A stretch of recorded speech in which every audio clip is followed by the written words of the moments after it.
अब रेखा की बात करते हैं। किसकी बात करते हैं? रेखा। रेखा क्या है? सबसे पहले आपको रेखा काउंटिंग स्ट्रेट लाइन पूछ सकता है, वो कैसे हल करते हैं ध्यान से देखना। सबसे पहले आपको ये डायग्राम साथ साथ बना लें, सबको बनाना है अभी।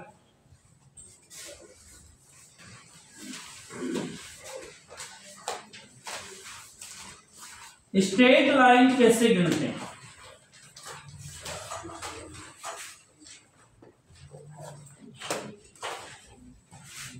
यहां मैंने एक लाइन खींच दी, एक लाइन ये खींच दी और एक लाइन ये, साथ साथ बढ़ाते रहें।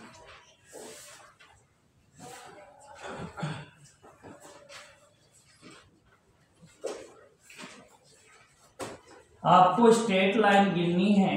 कितनी स्ट्रेट लाइन है इसमें?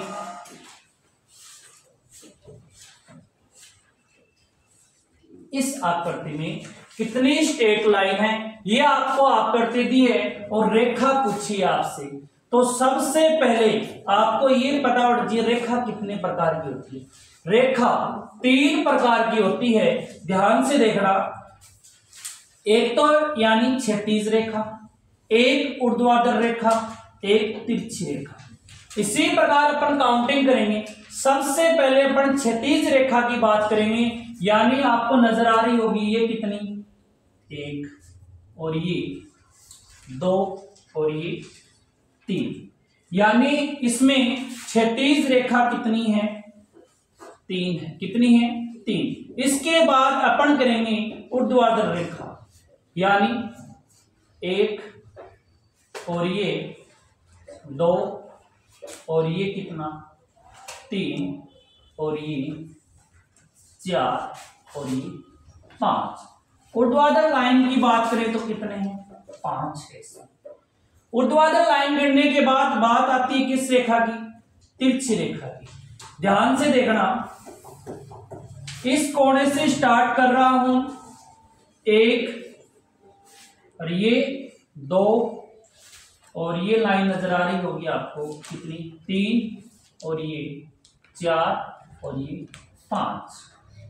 इसके बाद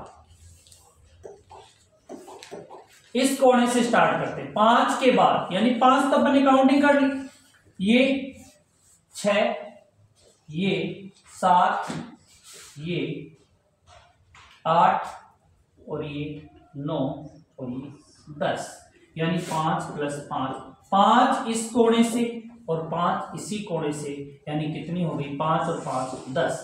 अब आपको इतना ही पूछा था इसमें, इस आकृति में रेखा कितनी होगी? तो 5 और 3 8, 8 और 10 कितने?